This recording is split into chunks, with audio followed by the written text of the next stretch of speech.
La semaine dernière, Benoît XVI a passé 4 jours au Portugal où il a été accueilli par une véritable marée humaine. Une fois rentré au Vatican, ce sont 100 000 personnes qui sont venues le saluer et lui apporter leur soutien en cette période difficile. C'est le thème de notre chronique aujourd'hui. Je suis John Tevis, rédacteur en chef du Catholic News Service à Rome.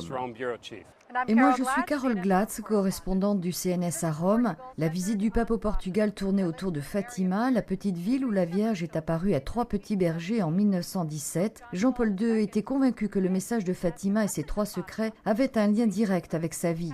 En effet, il dit avoir été sauvé par Marie de l'attentat subi place Saint-Pierre le 13 mai 1981, jour de la fête de Notre-Dame de Fatima. Or, Benoît XVI affirme quant à lui que le message de Fatima est important, mais qu'il faut le voir plus comme une indication spirituelle que comme une prophétie d'événements apocalyptiques. John, tu étais à bord de l'avion du pape pour le Portugal et le pape a parlé aux journalistes.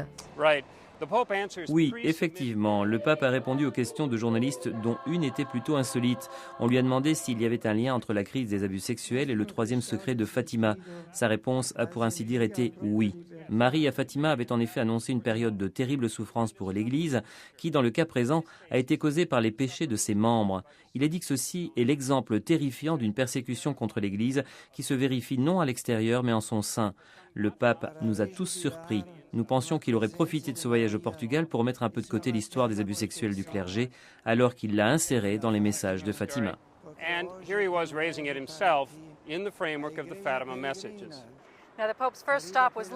La première étape du pape était Lisbonne, la capitale portugaise, où il a célébré la messe devant plus de 100 000 personnes sur une des grandes places de la ville. Le pape est très inquiet de la sécularisation au Portugal, un pays traditionnellement catholique où la pratique religieuse a subi un déclin. En effet, il y a 3 ans au Portugal, l'avortement a été légalisé et récemment, ce sont les mariages homosexuels qui ont été légalisés. Le pape y a fait brièvement allusion dans un discours, mais de façon générale, il s'est plutôt abstenu de parler politique. Je pense qu'il a voulu éviter l'impression de dire aux Portugais ce qu'ils devaient faire, cette tâche revenant au chef de l'Église au Portugal et aux laïcs. En effet, ses paroles les plus dures sont allées aux évêques portugais et aux catholiques laïcs, affirmant que les catholiques, en éprouvant de la honte de montrer leur foi et de proclamer ce que l'Église enseigne sur les questions sociales et politiques, aident en réalité le laïcisme. En particulier quand les médias rabaissent ou ridiculisent les valeurs religieuses, les chefs de l'Église doivent faire entendre leur voix. Je pense qu'il a voulu de cette manière-là secouer les évêques portugais. Ici au Vatican, certains pensent d'ailleurs que les Portugais ont été un peu trop silencieux comparés aux évêques espagnols qui ont organisé des manifestations en faveur de la vie et de la famille. Les activités du pape ont été diffusées en direct sur les télévisions portugaises et à ce qu'il paraît, la majeure partie de la population les a suivies. Les foules présentes à Lisbonne, Fatima et Porto ont même dépassé toutes les prévisions. 500 000 personnes ont participé à la messe de Fatima et des représentants du Vatican ont dit que la foi solide des gens a été un encouragement pour le pape, malgré les terribles nouvelles d'abus sexuels commis par des prêtres.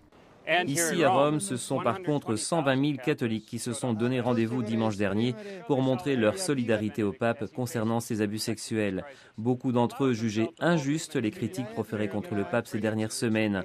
Et je pense que ce que leur a dit le pape est très significatif, c'est-à-dire que les vrais ennemis que l'Église doit combattre sont le péché et le mal spirituel à l'intérieur de l'Église même. I'm John Davis. And I'm Carol Glatz, Catholic News Service.